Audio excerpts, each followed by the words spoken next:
সুপ্রিয় দর্শক, স্বাগত আনোয়ার ইস্পাত। এই সময় আমি ফখরুল আলম কাঞ্চন আপনাদের সঙ্গে আছি। আমরা এই অনুষ্ঠানে সমসাময়িক গুরুত্বপূর্ণ এবং রাজনৈতিক বিষয় নিয়ে আলোচনা করি। আজ আলোচনা করব বেগম খালেদা জিয়ার চিকিৎসার জন্য বিদেশ নেওয়ার দাবি করছে বিএনপি। অন্যদিকে আওয়ামী লীগের পক্ষ থেকে বলা হয়েছে এটি সরকারের দায় নয়। থাকবে নির্বাচন কমিশনের সংলাপ বিষয়ে আলোচনা। সে সাথে জনাব ওবায়দুল কাদের আজ একটি দলীয় অনুষ্ঠানে বলেছেন যে সাম্প্রতিক আগুনের ঘটনায় নাশকতার তথ্য পেয়েছে গোয়েন্দারা। এসব বিষয় নিয়ে আজ আমরা আলোচনা করব। এই জন্য আমি তিনজন অতিথিকে স্টুডিওতে আমন্ত্রণ জানিয়েছি। আমাদের সঙ্গে আলোচনা করতে স্টুডিওতে উপস্থিত আছেন বাংলাদেশ ফেডারেল সাংবাদিক ইউনিয়নের সাবেক মহাসচিব জনাব এম এ আজিজ, আছেন সিনিয়র সাংবাদিক ও লেখক ডক্টর মাহবুব হাসান, সঙ্গে আরও উপস্থিত আছেন ঢাকা সাংবাদিক ইউনিয়নের সাবেক সভাপতি জনাব কুদ্দুস আফরাত। স্বাগত জানাচ্ছি আপনাদের তিনজনকেই। জনাব এম এ আজিজ, আপনাকে দিয়ে শুরু করতে চাই। আপনি জানেন বেগম খালেদা জিয়া সম্প্রতি অসুস্থ হয়ে হসপিটালে ভর্তি হয়েছেন। তার হার্টে রিং পরানো হয়েছে। এমনি একটি অবস্থায় বিএনপির পক্ষ থেকে সভা সমাবেশ করে খালেদা জিয়াকে বিদেশে পাঠানোর দাবি তুলেছেন এবং আজকে মির্জা ফখরুল বলেছেন যে খালেদা জিয়ার স্বাস্থ্যের যে অবস্থা তাতে যদি কোনো ক্ষতি হয় এ দায় দায়িত্ব সরকারের। কি বলবেন আপনি? ধন্যবাদ আপনাকে। কোনো রাজনৈতিক ব্যক্তির শারীরিক অবস্থার দায়িত্ব কেন সরকার নেবে? এটাই বলছি যে রাজনৈতিক ব্যক্তি না, তিনি দণ্ডিত এবং তিনি সরকারের কাস্টডিতে আছেন। সুতরাং তার যদি কিছু হয় দায়িত্ব কিন্তু সরকার এড়াতে পারবেন না, এটাই স্বাভাবিক। তিনি যদি ফ্রি হতেন, অর্থাৎ ফখরুল ইসলাম আলমগীর যদি এখন কিছু হয় সেটার জন্য সরকার দায়িত্ব নেবে না, কারণ তিনি অসুস্থ। আমি হলে দায়িত্ব নেব, কিন্তু দণ্ডিত, তিনি সরকারি কাস্টডিতে আছেন। সরকারের এক্সিকিউটিভ অর্ডারে তিনি জেলখানার থেকে এনে বাসায় আছেন দুটো শর্ত দিয়ে। সুতরাং সরকারের নিয়ন্ত্রণে তিনি আছেন। এখন প্রশ্ন আর একটি হচ্ছে যে ধরেন চিকিৎসা, জেল, এটা নিয়ে তো অনেক আলোচনা আছে, তাই না? ধরেন 1/11 তত্ত্বাবধায়ক সরকারের সময় বেগম খালেদা জিয়ার বিরুদ্ধে 4টি মামলা ছিল, আর আওয়ামী লীগের তখনকার সভানেত্রী এখনকার প্রধানমন্ত্রী তার বিরুদ্ধে ছিল 6টি মামলা। এখন আওয়ামী লীগ সরকার এসে বেগম খালেদা জিয়ার বিরুদ্ধে যে মামলা দিল ওই 4টি সহ এখন 37টি মামলা। 2টি মামলা স্থগিত আছে, বাকিগুলি চলমান। 2টি মামলায় রায় হয়েছে। আর 15টি মামলা তত্ত্বাবধায়ক সরকার 6টি, আর বাকিটি কিন্তু জোট সরকার অর্থাৎ বিএনপি সরকারের সময়ে বাকি মামলা হয়। সবগুলো মামলা কিছু প্রত্যাহার হয়, অর্থাৎ বাদীকে দিয়ে প্রত্যাহার, সরকারে যাওয়ার পরে বাদীকে দিয়ে প্রত্যাহার করানো হয়, আর কিছু মামলা খারিজ হয়ে যায়। সবচেয়ে ইন্টারেস্টিং হচ্ছে একই কোর্ট, একই বিচারক, নাইকো মামলায় দুজনই আসামি, কিন্তু একজনের খারিজ হয়ে গেল, মুক্তি পাওয়া গেল, আর একজনের মামলা চলমান। তারপরে এখন একটি মামলায় ধরেন এই যে জিয়া, আমরা আলোচনায় ছিলাম কিন্তু বিএনপি মানে চেয়ারপারসন খালেদা জিয়ার বিদেশ যাওয়া প্রসঙ্গ নিয়ে। হ্যাঁ, আমি ওইটাই বলছি। তো এখন ধরেন বিদেশের সাথে কিন্তু এই যে আপাতত তিনি যে দণ্ডিত, এটার কিন্তু সম্পর্ক আছে। কারণ ঘটনা চক্রে ধারণা করা হচ্ছে যে সরকার ইচ্ছাকৃতভাবে তাকে আটকিয়ে রেখেছে, তাকে বিদেশে যেতে দিচ্ছে না। আমি এটাই প্রমাণ করার চেষ্টা করছি।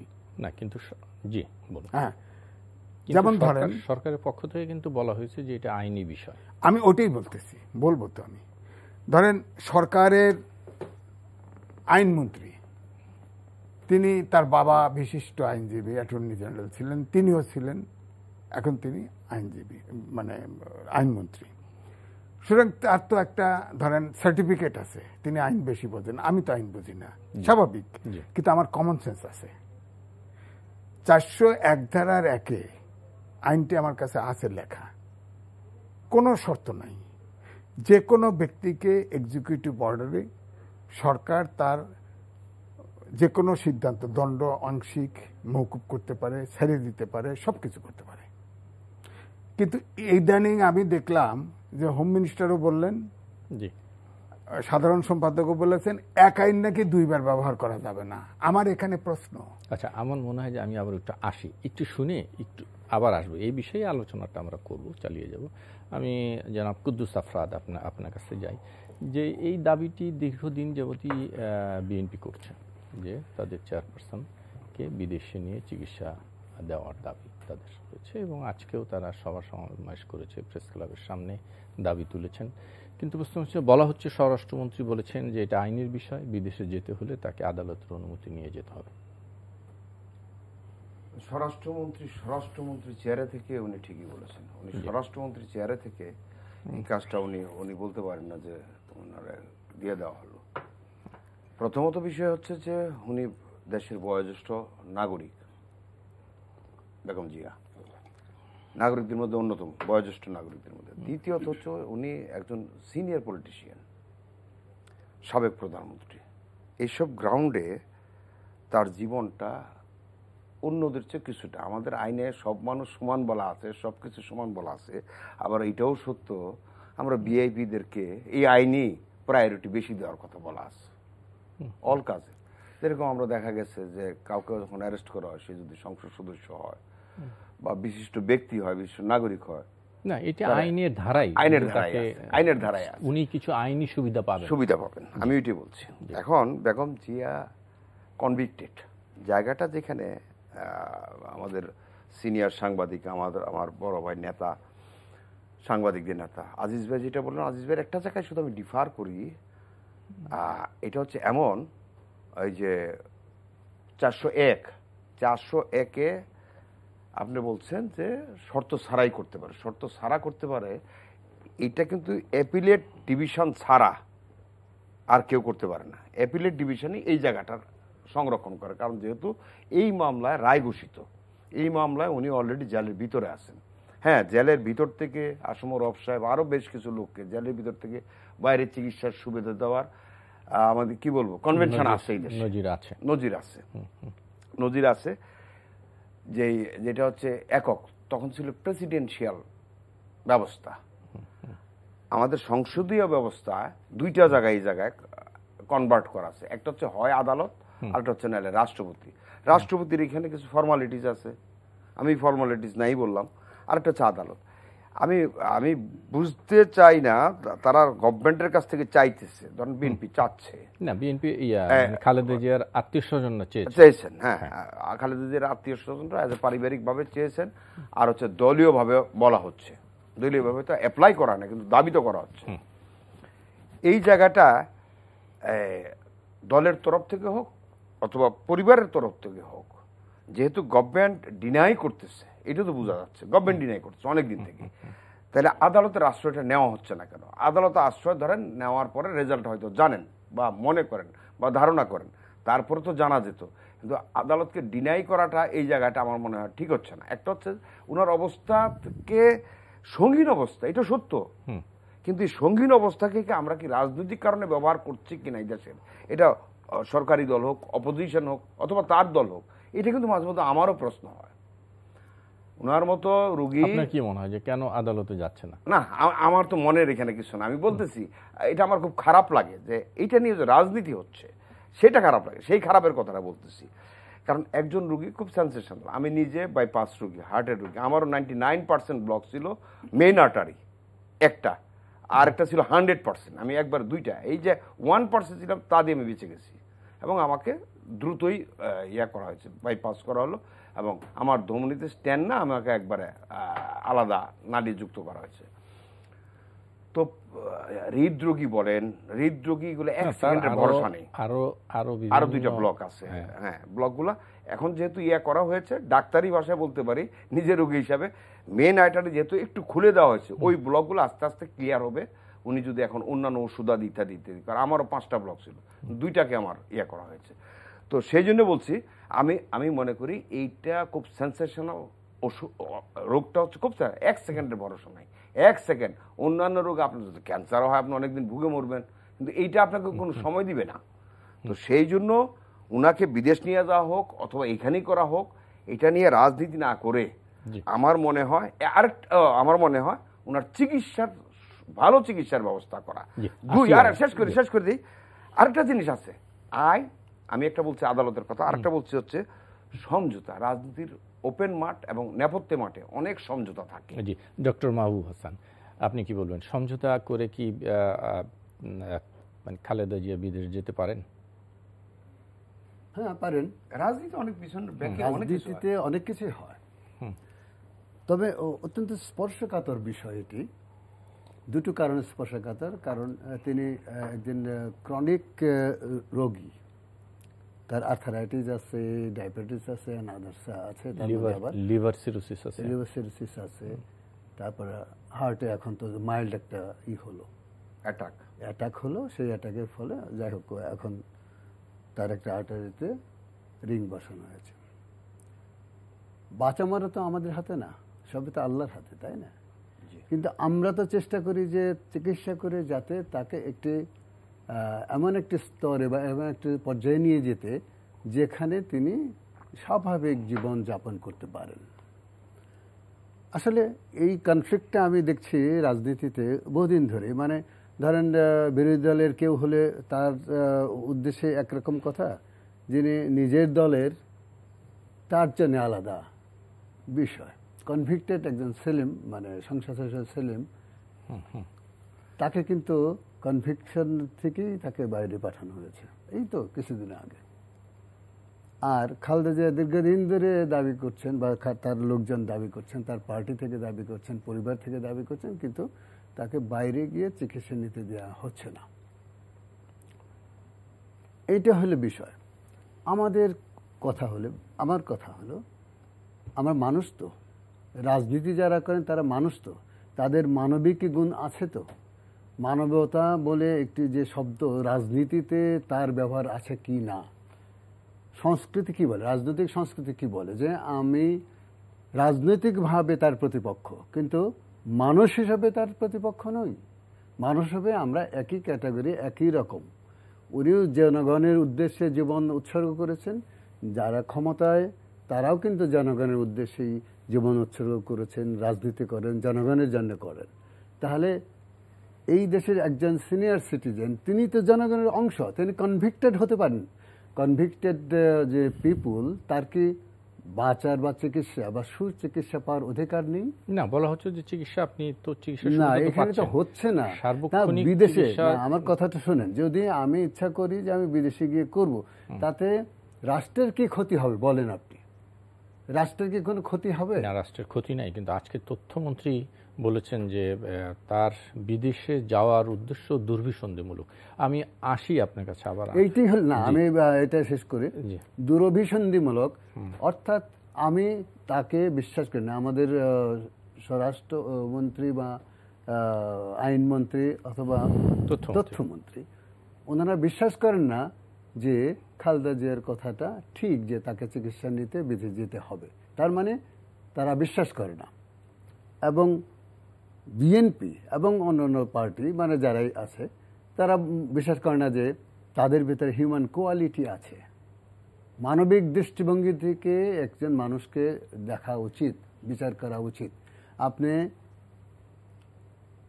এর বাইরে অতীতে কি ঘটে গেছে, কি হয়েছে, বা এইগুলোকে বশবর্তী হয়ে কোনো কিছু করতে পারেন না, করা উচিত নয়। ঔচিত্য বোধ থেকে আমাদের সেটা বিবেচনা করতে হবে। জনাব এম এ আজিজ, আপনার কাছে যেতে চাই। আপনি খালেদা জিয়ার বিদেশ প্রসঙ্গ নিয়ে আপনার বক্তব্য থাকলে বলবেন, কিন্তু তার আগে আমি আরেকটি বিষয় আনতে চাই, যেটি অত্যন্ত গুরুত্বপূর্ণ বলে মনে করছি। সেগুলো আজকে ওবায়দুল কাদের একটি অনুষ্ঠানে বলেছেন, সাম্প্রতিক যে আগুনের ঘটনা বিভিন্ন জায়গায় ঘটেছে, সেই ঘটনার সাথে একটি নাশকতার তথ্য পেয়েছে গোয়েন্দারা। যখন এটা ঠিকই আছে যে উনি এটা ডিসক্লোজার আগে দিচ্ছেন কেন, প্রথম করে এটাই ইন্টেনশনাল। আপনাকে একটা উদাহরণ দিই। নিউ মার্কেটে ঘটনা ঘটল, মানে কোন ঘটনার কথা বলছেন? ওই যে ছাত্রদের সাথে যে কয়েকদিন মারা গেল, কর্মচারী মারা গেল, নিউ মার্কেটের হকারদের সাথে, দোকানদের সাথে। প্রথমে 24 জন বিএনপি ছেড়ে শুধু বিএনপির মানে নেতাকর্মীদের বিরুদ্ধে পুলিশ কেস করলো যে তারা এই হাঙ্গামার জন্য, হত্যাকাণ্ডের জন্য দায়ী। বাকিগুলো কিন্তু এখনো চলছে। অর্থাৎ যে লোক প্রধান আসামি তিনি ওইখানে যাই না 3 মাস, না যায় না, কিন্তু তার দোকানেই কিন্তু ঘটনাটা কিন্তু তার দোকানে ঘটছে, মানে তার দোকানেই ঘটেছে। তার দোকান তো সে ভাড়া দিছে, ভাড়া দিক, কিন্তু তার দোকানে যে ঘটনাটি ঘটলো ঈদের আগে, এরকম একটি ঘটনা, এর মধ্যে অন্য কোনো কারণ আছে কিনা সেটা যদি গোয়েন্দারা খতিয়ে দেখতে চায়। বিদেশেও আছে, এর ভিতরে বিদেশেও আছে, 24 জনের ভিতরে বিদেশেও আছে। অর্থাৎ বাইসে একটা লিস্ট ছিল, লিস্ট ধরে কেস দিয়ে দিছে, সোজা কথা। আর এই যে হেলমেট বাহিনী টাইনি পরে পাওয়া গেল না, মিডিয়ায় ফুটেজ টুটেজ দেওয়া হলো, পরে তো এগুলো ধাওয়া করতেছে এখন, কিন্তু বিচার আর আগাচ্ছে না। তো ষড়যন্ত্রের উৎস ওখানে পাইছে। যেমন আপনি দেখেন, যেটা বললেন আপনি, সাধারণ সম্পাদক সাহেব বললেন এটা ষড়যন্ত্রের আভাস, সাথে সাথে নাশকতা। তখনই কিন্তু আমার সন্দেহ হয়েছে যে সম্ভবত বিএনপির চিটাগাংয়ের শাহাদত সাহেব আসামি হবে, আমার ধারণা। এই কথাই উনি তো এটা বলেন নাই। নাশকতা, ওখানে নাশকতা হয়েছে মানে কেউ করেছে। হ্যাঁ, তাহলে চিটাগাংয়ের নেতা আছে শাহাদত, কোনো কেস হলে তার বিরুদ্ধে হয়। আচ্ছা। এবং আমার ধারণা যেহেতু ঘটনাটা সীতাকুণ্ডের, আমার মনে হয় শাহাদত সাহেব 1 নম্বর আসামি হয়ে একটা কেস সাজানো হচ্ছে। নাইলে উনি কেন না, চিটাগাংয়ের তো উনি বিএনপির নেতা, সেকেন্ড ম্যান। তো এই জন্য আমি বলছি যে এখানে ডিপুর মালিক একজন আওয়ামী লীগের নেতা, স্মার্ট গ্রুপ যারা ওখানে এই যে রাসায়নিক আনছে, সেও আওয়ামী লীগের, তারা আসামি নেই, কোনো মালিকই আসামি নেই। কয়েকজনকে বিরুদ্ধে কেস করছে, তারা এর ভিতরে কোনো মালিক নেই। তো ওইটাই তো ইন্টেনশনাল, অর্থাৎ এটাকে বিপদগামী করা হচ্ছে, এটার বিচার করা হবে না। এখন নাশকতা খোঁজা হচ্ছে, নাশকতায় তাদের পছন্দ মতো লোকজনকে আসামি করা হবে, এটা হলো পরিষ্কার। আমার বক্তব্য হলো তদন্ত কমিটি 4টে করা হয়েছে, ওখানে বিস্ফোরণ ঘটেছে। সব যারা যারা এখানে, আপনি একটা বিল্ডিং করেন 17টা 18টা কোম্পানির, আপনার ছাড়পত্র লাগে, এখানে কাস্টমসের অনুমোদন লাগছে, পোর্টের অনুমোদন নিয়ে কাস্টম অথরিটি আপনার ধরেন ফায়ার সার্ভিসের অনুমোদন ইত্যাদি নিয়ে তো এই কন্টেনার বসাতে দিছে, তাই না? আপনি দেখেন তাদের কেউ দেয় না, মালিক দেয় না, কন্টেনারের মালিক দেয় না, ওখানে যে রাসায়নিক লাগলো সে মালিক না, দায়ী না। দায়ী হলো কয়েকজন ছোট কর্মচারী একটা দিয়ে আয়ু আসে একটা কেস দাঁড়। প্রাথমিক পর্যায়ে এটা তো না, মানে প্রথম একেবারে। আপনাকে প্রশ্ন করি তো, মানুষ কিন্তু বোঝে এই কন্টেইনারের মালিকটা তো, কন্টেইনারের মালিক তো একজন বিএনপিরও হইতে পারতো, সে হলে কি কেসে পড়তো না? আপনার কি মন কি বলে? 1 নম্বর কেসে পড়তো, প্রথম আগে তাকে ধরা হইতো, যেহেতু সে আওয়ামী লীগের নেতা, ধরা পড়ছে না। স্মার্ট কোম্পানি গ্রুপ, সে আওয়ামী লীগের রাসায়নিক রাখছে, লুকায় রাখছে। কাস্টমসের দায়িত্ব হচ্ছে কোন কন্টেনারে কি আছে না আছে সব কাস্টমস জানে, একটা কন্টেনারে কি আছে না আছে কিছু নাই। যখন ফায়ার সার্ভিসের লোকজন আগুন নিভাইতে গেছে, কোন কন্টেনারে কি আছে জানে না, তাকে আপনি ধরছেন? ধরেন নাই তো। তো সুতরাং আপনার ইন্টেনশন তো ঠিক না। 4টে তদন্ত কমিটি করছেন, এখানে কে এক্সপার্ট আছে বলেন? ওখানে তো এক্সপার্ট দিয়ে এই তদন্ত কমিটি করা হয়। বিস্ফোরণ কেন ঘটলো? এটা তো মিনি চেরনোবিল, আপনি ডাউট করলে চলবে না। এটা হিরোশিমা নাগাসাকি মিনি, এটার এই বিস্ফোরণের ঘটনা কিন্তু চলবে, আশেপাশের লোক শুনতেছে না। জি, জনাব কুদ্দুস আফরাদ, এই যে পারসেপশন তৈরি হয়েছে যে যখনই কোনো ঘটনা হয় তখনই তার পিছনে একটা নাশকতার সূত্র খোঁজেন সরকারি দল, আপনার কি মনে হয়? নাশকতা থাকতেও পারে, তবে আজিজ ভাই যে কথাটা বলছে, আজিজ ভাইয়ের 2টা কথা একটার সাথে একবার পুরোপুরি একমত, যেটা বললেন শেষে। যদি কোনো কারণে এই কারখানার মালিক বিএনপির কোনো নেতা বা অপোজিশনের কেউ হইতো, তাকে এখানে ফার্স্টেই তাকে এই মামলা জড়ানো হতো, বাজ বিচার করা হতো না। আমি পুরোপুরি একমত। এটা হচ্ছে আমাদের রাজনৈতিক কালচার, এখানকার রাজনৈতিক কালচার। বিএনপির আমলে সেম ঘটনা দেখা গেছে, আওয়ামী লীগ আমলে তা দেখছি। আমরা এখান থেকে পরিত্রাণ পাচ্ছি না প্রথমত। দুই, আজকে পরিষ্কারভাবে বলে দিছে এটার সাথে অমুক অমুক অমুক অমুক, আমি তার সাথে একমত না। আপনিও বলছেন আসলে হচ্ছে এটা প্রাইমারি স্টেজ আমাদের এখানে। আমি এর আগেও কয়েকদিন এই টক শোগুলো বলছি, এই প্রাইমারি স্টেজে এত বড় বিস্ফোরণ নিয়ে মন্তব্য করার ক্ষমতা আমার নাই। এই জন্য ইনভেস্টিগেশনটা এখন হচ্ছে। স্বরাষ্ট্রমন্ত্রী নিজেও বলছেন যে 2টা ইনভেস্টিগেশন টিম ইনভেস্টিগেশন করছেন, করার পর যারা দায়ী থাকবে তাদের দোষী করে তাদের বিরুদ্ধে আইনের ব্যবস্থা নেওয়া হবে। এখন আমাদের চাপটা দরকার হচ্ছে যারা দায়ী থাকে অ্যাজ এ পিপল, আমি মনে করবো যারা দায়ী থাকে। আর নাশকতার যে প্রসঙ্গ আসছে, বাংলাদেশে এটা একটা রাজনৈতিক কালচার হয়ে গেছে। আবার এটা সত্য হচ্ছে, এটা মিথ্যা হচ্ছে। প্রচুর আছে নাশকতার ঘটনা, প্রুফড প্রচুর আছে যে নাশকতার গাল গল্পই শুনছি, পরে আমরা পাই নাই। তা আমি কি বিশ্বাস করবো এখানে? আমি মনে করি সিলেটের ওই মৌলভীবাজার এখানে ট্রেনের অগ্নিসংযোগ, তারপরে ওই আমাদের নদীতে ফেরিতে অগ্নিসংযোগ, যেহেতু আমি এই মুহূর্তে আমি ড্যাম শিওর না, কারণ ওইখানে ট্রেনের যখন অগ্নিসংযোগ হওয়ার পরে আমরা টেলিভিশনে যেই বক্তব্যগুলো মানুষের পেয়েছি, তাৎক্ষণিক রেল কর্তৃপক্ষ বা অন্যান্যদের, তারা যেভাবে বলছে তাতে এখানে কোনো নাশকতার ইয়া দেখেনি। অ্যাক্সিডেন্ট হতেই পারে, অ্যাক্সিডেন্ট হয়ও, ট্রেন গাড়ি অনেক কিছু হয়, হ্যাঁ পাওয়ার কার থেকে হইতে পারে। এমনিও দুর্ঘটনা, যানবাহনই তো অ্যাক্সিডেন্ট হতে পারে, প্লেন ক্রাশ হয়। হ্যাঁ আমি বলছি, কিন্তু আবার যেহেতু এই 25শে জুন একটা আপনার গভর্নমেন্টের একটা সাজ রব আছে, 25শে জুন পদ্মা সেতুকে কেন্দ্র করে, তার এই আনন্দ উৎসবকে নস্যাৎ করার জন্য কোনো আমার একবারেই জানা নাই। এটা ওই আজকের আওয়ামী লীগের সাধারণ সম্পাদক সেতুমন্ত্রীর বক্তব্যের প্রেক্ষিতে বলছি, তার কাছে খবর যেতে পারে না। উনি কিন্তু গোয়েন্দা তথ্যের উদ্ধৃতি দিয়ে বলছে, কিছু কিছু শব্দটা বলছে উনি, কিছু গোয়েন্দা সূত্র যদি কোনো তথ্য দেয়, তো গোয়েন্দা সূত্র নিশ্চয়ই সেটি স্পেসিফিক দিয়েছে এবং তথ্য নির্ভরই হয়েছে। আমি তো বললাম এরকম তথ্য নির্ভর তো অনেক তথ্যগুলো আমরা ইতিপূর্বে পাইনি, আবার অনেক তথ্য সঠিকও পাইছি আমাদের গোয়েন্দাদেরই। আমরা গোয়েন্দা নেটওয়ার্কের সেই কাজটাই আমরা সাধারণত দেখি, যখন সে ফেল করে, যখন কোনো কিছু ফেল এটা হয়ে যায়, তখন আমরা দেখি যারা ধরেন সিলেটে একটা জঙ্গি বিরাট ঘটনা, আমাদের আইন শৃঙ্খলা বাহিনীর অনেক মারা গেল, তাদের আগাম কিছু ঘটনা ফেল করাতে কিন্তু ওই ঘটনাটা ঘটছে। আবার যখন তারা কিন্তু অনেক ঘটনা প্রোটেকশনও দিয়ে দেয়, ওইটা কিন্তু আর আসে না। যেটা প্রোটেক্ট করে ফেলে গোয়েন্দা তথ্যে, সেটা কিন্তু আসে না। ধরেন এক জায়গায় একটা বা একজনের উপর হামলা করবে, তারা আগে জানে, সেটা আমরা জানি না, যেহেতু গোয়েন্দারা সেই জায়গায় সজাগ থাকে না। কিন্তু এই যে অগ্নিকাণ্ডের ঘটনা, এরকম অতীতে আমরা তো দেখেছি যে বেশ কিছু আগুনের ঘটনা, যেটি আওয়ামী লীগের দাবি যে তারা এই 14 নির্বাচনকে ভণ্ডুল করার জন্য তারা বিভিন্ন যানবাহন বিভিন্ন জায়গায়, স্কুল কলেজেও বিরোধী দল আগুন দিয়েছে। তো এরকম কোনো সন্দেহ তারা করছে না? সেই ঘটনাগুলো হচ্ছে, ধরেন রাজনীতিতে আওয়ামী লীগ বিএনপি পরস্পরকে চিনে, আমরাও চিনি। আমি সক্রিয় কোনো দল না করতে পারে, কিন্তু আমারও তো একটা রাজনৈতিক মতবাদ, আমরা বিশ্বাস করি। তো যেটা হয় এখানে রাজনীতিতে, আমরা যখন কোনো কর্মসূচি দেই, প্রোটেস্ট কর্মসূচি, সেই কর্মসূচির সপক্ষে কিছু কিছু কাজ হয়েও যায়। অনেক সময় আমরা হরতাল ডাকতে চেষ্টা করি যে গাড়ি যাতে না বের হয়, প্যানিক সৃষ্টি করার চেষ্টা করি। এটা অতীতে আইয়ুব খানের আমল থেকে হয়ে আসছে, এরকম এটা হয়। আমি তো কর্মসূচি ডিক্লেয়ার করে করছি, হ্যাঁ। আর কিছু কিছু জিনিস আছে যে কর্মসূচি নাই, হঠাৎ একটা ঘটনা ঘটে গেল।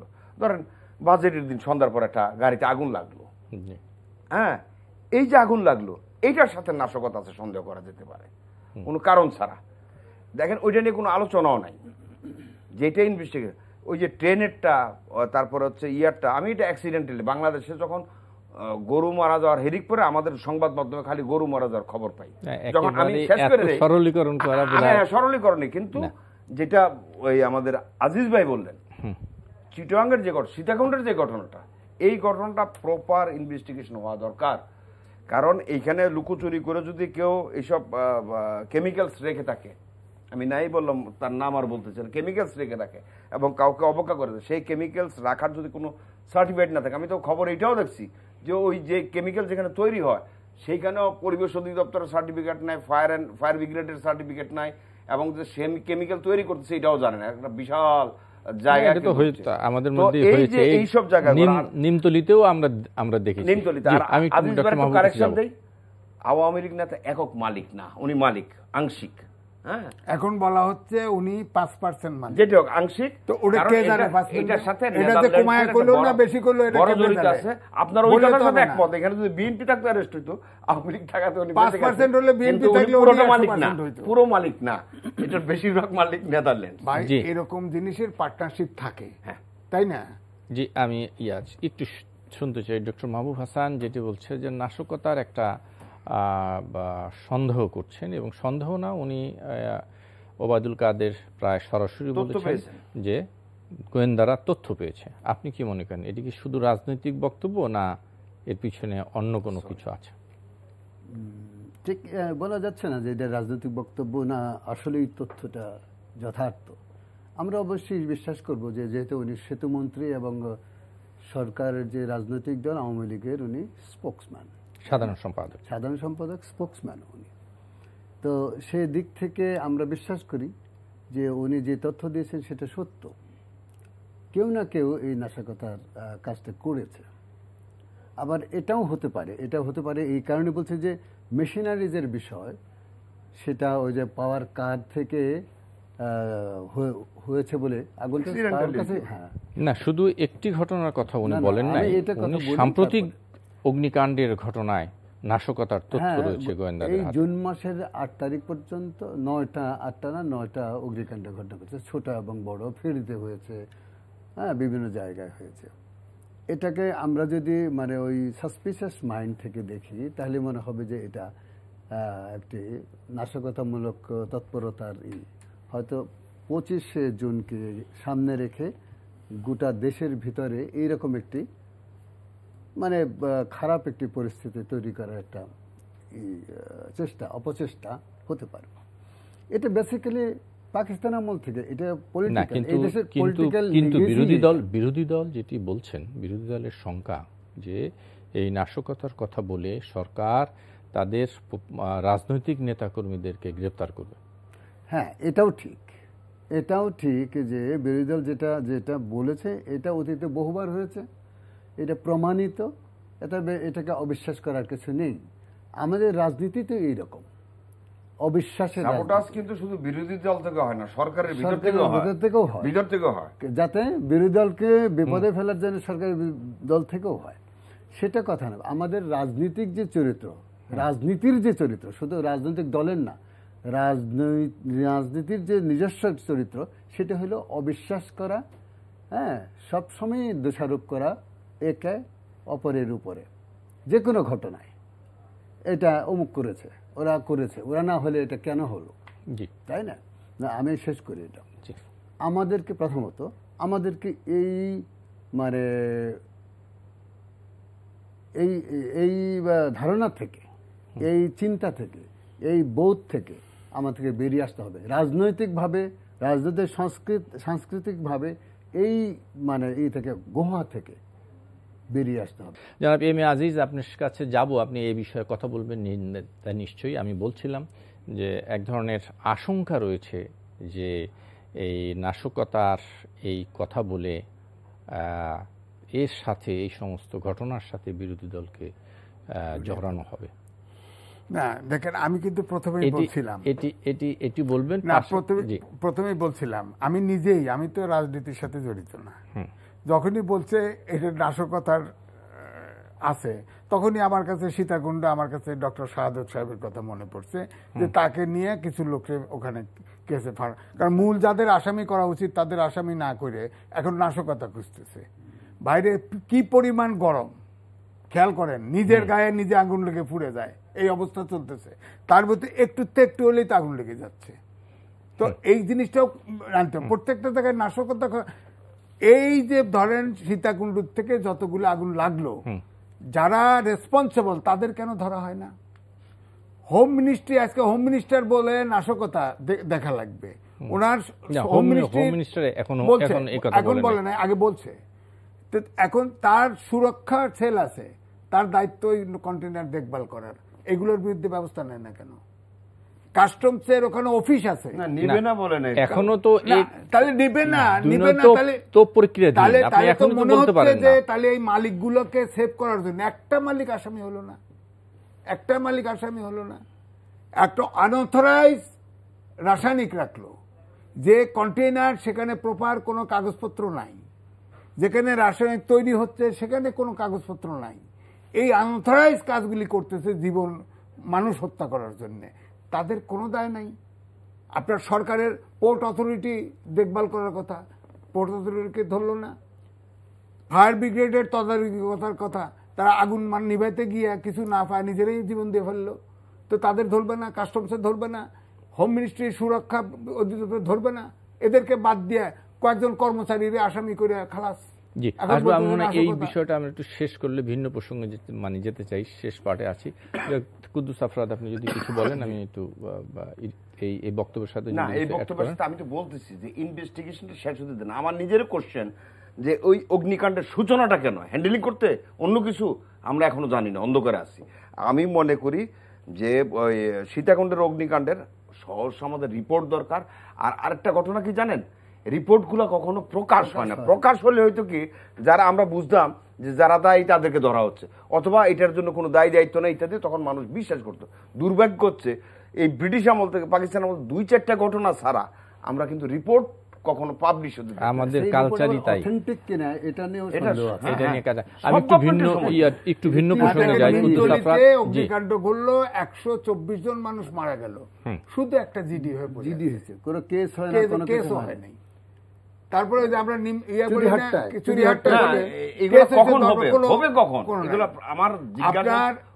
আপনার তানজিম একটা অগ্নিকাণ্ড ঘটলো, তার যে এমডি রানা প্লাজা, সে তো আওয়ামী লীগের নেতা বানাইছে তারে আসামি থুয়া, সে এখন আওয়ামী লীগের মৎস্যজীবী প্রেসিডেন্ট উত্তরের।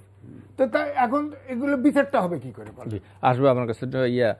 জনাব কুদ্দুস আফরাদ, একটু আজকে আমি আপনার কাছ থেকে শুনতে চাই, আজকে নির্বাচন কমিশন সাবেক নির্বাচন কমিশনারদের সাথে বৈঠক করেছেন এবং বৈঠক শেষে বিভিন্ন মত এসছে।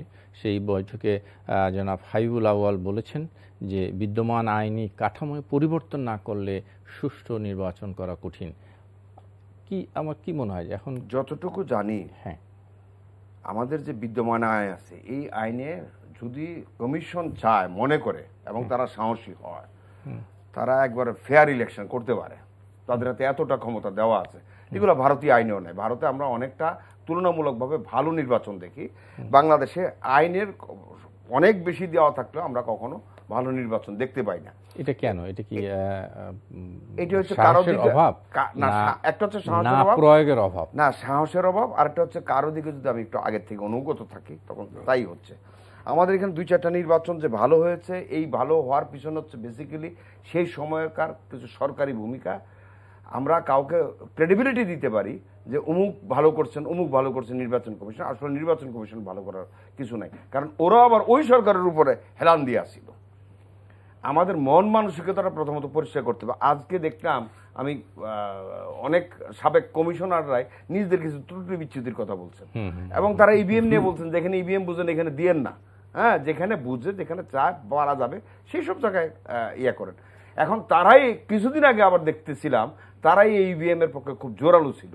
এখন এই যে আমি চেয়ারে থাকলে একরকম কথা বলি, চেয়ার থেকে বেরিয়ে গেলে অন্যরকম কথা বলি, এতেই বোঝা যায় যে আমি ফেয়ার না। জি, ডক্টর মাহবুব হাসান, শেষের দিকে আছি, মানে শুনতে চাই আজকের এই সংলাপ নিয়ে। আসলে নির্বাচন কমিশন তার নিজের আইনকে যদি প্রায়োগিক ক্ষেত্রে নিয়ে যায়, মানে প্রয়োগ যদি যথার্থভাবে করে, সেটা কুদ্দুস আফরাদ বলেছেন যে সাহসের সঙ্গে সে কাজটা করতে হবে। আইন তাকে সাপোর্ট দেয়। সমস্ত প্রশাসন যখন আপনার নির্বাচন কমিশনের অধীন যায়, তারপরেও কেন তারা ডিকটেট করতে পারে না? তারা বলা হচ্ছে যে শুধুমাত্র তিনি বলতে পারেন, যেরকম এমপি সাহেবের কথা বলা হচ্ছে, আমি কুমিল্লার নির্বাচনের কথা বলছি, বলা হচ্ছে যে এমপি সাহেবকে এলাকা ছাড়ার জন্য বলা হয়েছে, কিন্তু এমপি সাহেব যদি না যান তাকে এখান থেকে সরিয়ে নেওয়ার ক্ষমতা নির্বাচন কমিশনের। অবশ্যই পুলিশ আছে, তাকে বলতে হবে যে পুলিশ তাকে সরিয়ে নিয়ে যান। পুলিশ শুনবে সঙ্গে সঙ্গে, না শুনলে সে সঙ্গে সঙ্গে বলবে আমি পদত্যাগ করলাম, বিকজ এই কারণে। না, পদত্যাগের কি সংস্কৃতি আমাদের আছে? নাই, কিন্তু দেখেন আপনি নাই বললেন, সমস্ত কিছুই নাই বললেন। ডিজিটাল আইন নিয়ে আমাদের মুস্তাফা জব্বার মাননীয় মন্ত্রী, আমাদের সাবেক কলিগ, মানে সাংবাদিক ছিলেন, এই জন্য বললাম, তিনি বলছেন আমি ক্ষমা চাই। ক্ষমা চাই আমি, কারণ ওই আইনে কতগুলো লোককে এখানে করা হচ্ছে, মানে কারাগারে পাঠানো হচ্ছে, তাদের মানে রাখা হচ্ছে।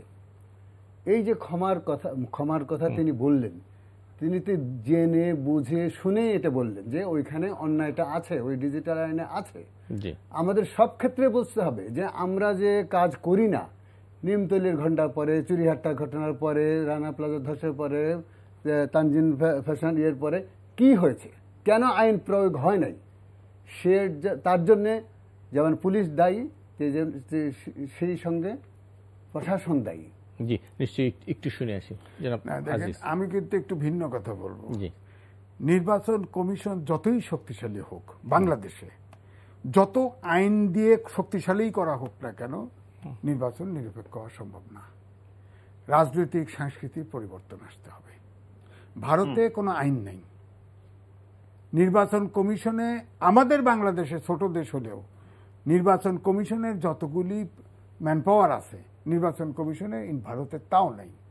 ভারতে প্রেসিডেন্ট, কেন্দ্রীয় নির্বাচন কমিশনার এবং প্রদেশগুলোর নির্বাচন কমিশনার নিয়োগ দিয়ে দেয়, এবং স্টেক হোল্ডার, রাজনীতিবিদ, ওখানকার প্রশাসন, মানে সেটা তো আছে। কিন্তু আপনার এই তো রাতারাতি তো এই রাজনৈতিক সংস্কৃতি চেঞ্জ হবে না, তাহলে হবে না, নির্বাচন নিরপেক্ষ হবে না, সহজ কথা।